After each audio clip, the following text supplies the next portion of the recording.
بسم الله الرحمن الرحيم نحمده ونصلي ونسلم على رسوله الكريم وعلى آله الطيبين وأصحابه الطاهرين أما بعد. حضرات گرامی، ماہ رمضان کے آنے سے پہلے اللہ تبارک و تعالی نے آپ کو زندگی کی چند سانسیں عطا فرما دی ہیں، اور ماہ رمضان قریب ہے، ماہ رمضان آ چکا ہے، آنے والا ہے. تو یہ اللہ کا احسان ہے کہ اللہ تعالی نے آپ کو زندگی کی چند سانسیں عطا فرما دی. جب تک آپ دنیا میں ہیں، ہم میں سے ہر شخص جب تک دنیا میں ہے تو عمل کر سکتا ہے، نیکیاں جمع کر سکتا ہے. گناہ گار ہے تو اپنے رب کی بارگاہ میں اپنے گناہوں کی معافی مانگ سکتا ہے، توبہ اور استغفار کر سکتا ہے، نماز روزے سے جڑ سکتا ہے، عبادت و ریاضت سے جڑ سکتا ہے. جب انسان اس دنیا سے چلا گیا تو پھر اعمال کا سلسلہ منقطع ہو جائے گا. اسی لیے میرے آقا صلی اللہ علیہ وسلم نے فرمایا کہ تم میں سے بہترین شخص وہ ہے جس کی عمر لمبی ہو اور اعمال بھی اچھے ہو. لمبی عمر ہوگی، 70 سال 80 سال سے کم بیش، اعمال بھی اچھے ہوں گے، 5 وقت کی نماز ہے، تلاوت قرآن ہے، اللہ کا ذکر ہے، دیگر اعمال ہے، ماہ رمضان کے روزے ہیں، 40 50 سال سے کم بیش اس نے رکھے ہوں گے. پھر اس کے علاوہ جو ہے صاحب مال ہے، مالدار ہے تو اس نے زکوٰۃ کی ہوگی. بہت سارے اعمال ہیں جس کے نام اعمال میں جمع ہوں گے. تو فرمایا بہترین شخص وہ ہے کہ جس کی عمر لمبی ہو اور اعمال اچھی ہو. فرمایا بدترین شخص وہ ہے جس کی عمر تو لمبی ہے لیکن اعمال اچھے نہیں ہیں، اس کے گناہ اس کے نام اعمال میں شامل ہے. تو اللہ نے زندگی کی چند سانسیں عطا فرما دی. اور پھر خاص کر کے وہ لوگ جو اس وقت ریٹائر ہیں، پینشن مل رہی ہے، بوڑھے ہیں، بچے کما رہے ہیں، ان کے پاس وقت ہی وقت، فراغت ہی فراغت ہے. تو اب وقت کا ضیاع جو ہے بہت بڑا نقصان والا کام ہے. وقت کو اب ضائع نہ ہونے دے.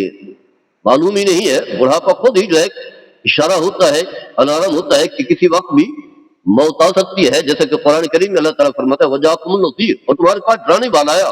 تو اس کے تحت مفسرین نے لکھا ہے اور روحانی مفاہیم بیان کرنے والے، اس سے مراد یہ ہے کہ جب بال سفید ہو جائیں، پوتے ہو جائیں، یا اسی طرح 60 سال 50 سال سے زیادہ عمر ہو جائے تو ریٹائر ہو جائیں، تو یہ علامت ہے کہ آپ ڈرانے والا، یعنی یہ چیزیں ڈرانے والی ہے کہ آپ تمہارا وقت جو ہے تھوڑا ہے، اب زیادہ عرصہ جو ہے تم نے دنیا میں نہیں رہنا. بڑھاپا خود ویسی بیماری. تو لہذا اگر آپ اس عمر کو پہنچ چکے ہیں، فراغت ہے، کوئی کام نہیں ہے، تو اپنے آپ کو خود و خود جو ہے کام میں نہ دھکیلیں، خود بخود اپنے آپ کو مصروف نہ کریں، بلکہ فراغت کے اس لمحے کو اپنے لیے عظیمت جانے، عبادت کریں، ریاضت کریں اور اللہ کی یاد میں جو ہے وقت گزاریں. اسی طرح ہمارے ہاں نوجوان ہیں جو بہت زیادہ وقت جو ہے وہ ضائع کرتے ہیں، انہیں احساس ہی نہیں ہوتا کہ ہمارا وقت جو ہے کھیل کود میں، یا اسی طرح جو ہے موبائل چلانے میں، ویڈیو دیکھنے میں، یا دوستوں کے ساتھ گپ شپ لگانے میں جو ہے وقت گزر جاتا ہے. یہ وقت بڑا قیمتی ہے.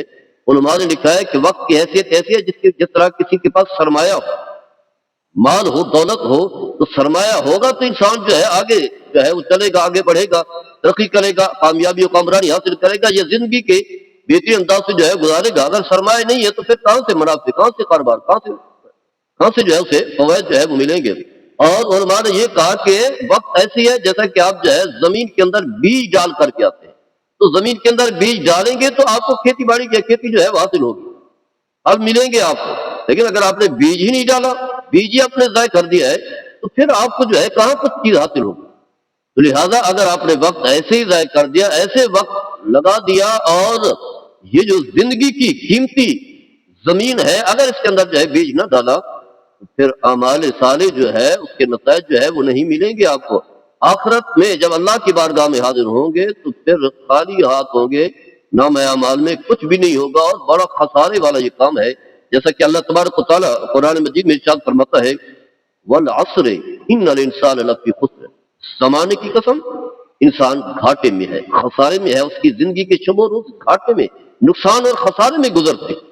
فرمایا الا الذین آمنوا وعملوا الصالحات، ہاں وہ لوگ خسارے سے بچ گئے جو ایمان لائے، اللہ اس کے رسول کا کلمہ پڑھا، اور پھر ایمان کا جو تقاضا ہے عمل صالح، اعمال صالح کیے، وتواصوا بالحق وتواصوا بالصبر.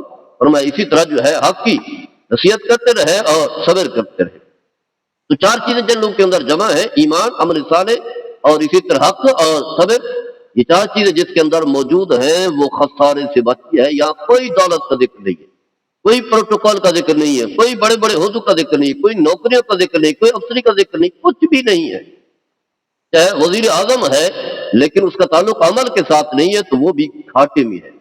چاہے ملک کا سربراہ ہے، اس کے نامہ اعمال میں نیکیاں نہیں ہے، اعمال صالح سے اس کا تعلق نہیں ہے تو گھاٹے میں ہے۔ دولت مند ہے، اربوں روپے ہے اس کے پاس ہے لیکن عمل نہیں ہے تو گھاٹے میں ہے۔ اللہ نے واضح فرما دیا۔ تو لہذا اگر ہمارا یہ وقت ہے عبادت و ریاضت میں گزرے گا تو پھر ہم خسارے سے بچ پائیں گے، ورنہ خسارے سے نہیں بچیں گے۔ اسی طرح فرمایا وَهُوَ الَّذِي جَعَلَ اللَّيْلَ وَالنَّهَارَ خِلْفَةً لِمَنْ أَرَادَ أَن يَذَّكَّرَ أَوْ أَرَادَ شُكُورًا۔ فرمایا اللہ ہی ہے جو دن کے بعد رات لاتا ہے، رات کے بعد جو ہے دن لاتا ہے، یعنی رات چلی گئی دن آیا، دن چلا گیا رات آئی۔ یہ جو شب و روز کا آنا جانا ہے یہ کس مقصد کے لیے ہے؟ فرمایا اس شخص کے لیے ہے جو نصیحت حاصل کرتا ہے، یعنی جو غور و فکر کرتا ہے اور اللہ کی جو قدرت کی نشانی ہے اس میں سوچ بچار کرتا ہے، اپنا محاسبہ کرتا ہے، دیکھے کہ اتنا وقت جو ہے میرا دن کے کم از کم جو ہے 12 گھنٹے جو ہے وہ چلے گئے تو میں نے کیا کیا ہے؟ کچھ وقت اللہ کی یاد میں گزارا ہے کہ نہیں، عبادت بھی کی ہے کہ نہیں؟ اللہ نے تو مجھے اپنی عبادت کے لیے پیدا کیا تو یہ میرے جو 12 گھنٹے چلے گئے یہ کہاں چلے گئے؟ اس کی فکر کرتا ہے۔ یا فرمایا اپنے رب کا شکریہ بجا لائے، اللہ نے جو نعمت عطا فرمائی اس کا شکریہ بجا لائے۔ تو یہ دن اور رات کا آگے پیچھے آنا یہ وقت کا جو ہے یہ انسان کے لیے جو ہے الارم ہے، اسے احساس دلانے کے لیے ہے کہ زندگی ایسے نہیں گزارنی اپنی مرضی کی، جیسے چاہے وہ گزارے، بس اپنی مرضی سے سونا، اپنی مرضی سے اٹھنا، اپنی مرضی سے کھانا پینا، دوستوں کے ساتھ جو ہے گھل مل جانا، خوب جو ہے کھیل کود ہو، کبھی کرکٹ، کبھی کوئی میچ، کبھی بسنت، اس طرح پھر ایسے جو ہے مسلمان کی زندگی اس انداز سے نہیں ہوتی۔ حضرت عبداللہ ابن عباس رضی اللہ تعالیٰ عنہ اس حدیث کے راوی ہیں، فرماتے ہیں کہ رسول اللہ صلی اللہ علیہ وسلم نے فرمایا نعمتان مغبوط فیہما کثیر من الناس الصحت والفراغ۔ فرمایا دو نعمتیں ایسی ہیں جس میں کثیر لوگ جو ہے وہ سستی اور کاہلی دکھاتے ہیں، سستی اور کاہلی کرتے ہیں، انہیں اہمیت نہیں دیتے، اکثر لوگ جو ہے انہیں بے وقوع سمجھتے ہیں۔ فرمایا ان میں سے ایک صحت و تندرستی ہے، کوئی بیماری نہیں لگی، تندرست توانا ہے، یہ اللہ کی بڑی عظیم نعمت ہے۔ اور پھر فرمایا دوسری فراغت کی گھڑیاں، اور ریٹائر ہے، کوئی کام کاج نہیں ہے، کچھ بھی نہیں ہے، تو یہ اللہ کی بڑی عظیم نعمت ہے۔ گویا کہ 24 گھنٹے اس کے فراغت کے روزانہ کی بنیاد پر 8 گھنٹے سونے میں یا ادھر جو ہے کہیں دنیاوی چھوٹا موٹے کام میں 8 یا 10 گھنٹے گزر جائیں گے، 12 سے 14 گھنٹے ہیں اس کے بعد اس کے پاس روزانہ 12 سے 14 یا اس سے بھی زائد گھنٹے ہیں۔ تو یہ وقت جو ہے پھر ایسے ضائع نہ ہونے دے۔ 5 وقت کی نماز فرض کے ساتھ ساتھ نوافل، سنتیں، تسبیح و تحمید، زیادہ وقت جو ہے مسجد میں گزرے، عبادت و ریاضت میں گزرے، تاکہ جب اس دنیا سے جائے تو نیکیاں ہی نیکیاں ہوں، نام اعمال کا ڈھیر ہو، اور جب اس کی نیکیوں کا وزن کیا جائے تو فرمایا کہ فَمَن يَعْمَلْ مِثْقَالَ ذَرَّةٍ خَيْرًا يَرَهُ، یا فرمایا کہ وَمَن ثَقُلَتْ مَوَازِينُهُ فَهُوَ فِي عِيشَةٍ رَاضِيَةٍ، فرمایا جس کی نیکیوں کا پلہ بھاری ہوگا وہ آرام کی زندگی میں ہوگا، جنت میں ہوگا، جنت کی نعمتیں پائے گا، اور ایسی ایسی نعمتیں کہ جس کا اس کے ذہن میں کبھی خیال تک نہیں آیا۔ لیکن اگر وقت ضائع کر بیٹھے تو اسی طرح جو ہے فراغت کے ساتھ ساتھ جو ہے تندرستی بھی بڑی اللہ کی عظیم نعمت ہے۔ جب انسان بیمار ہوتا ہے تو اسے وقت یہ کیا ہو گیا، بیمار ہو گیا تو پھر نمازیں بھی چھوٹتی ہے، پھر کہاں موقع ملتا ہے، کبھی کپڑے نہ پاک ہیں، کبھی جو ہے اس قابل نہیں ہوتے خود اٹھ کر کے وضو کر سکے، دوسروں کے رحم و کرم پر ہوتے ہیں، تو یہ بڑے خسارے والے کام ہوتے ہیں۔ اس کے علاوہ نبی کریم صلی اللہ علیہ وسلم نے فرمایا شخص کو وصیت کرتے ہوئے آپ نے فرمایا ایک تعلیم خمسن، نصیحت کرتے ہوئے آپ نے فرمایا ایک تعلیم خمسن قبل خمسن، شباب کا قبل حرام کا، وصیت کا قبل سکم کا، وغنا کا قبل فقر کا، وفراغ کا قبل شغل کا، وحیات کا قبل موت کا۔ فرمایا کہ 5 چیزوں کو غنیمت جانے، 5 چیزوں کے آنے سے پہلے۔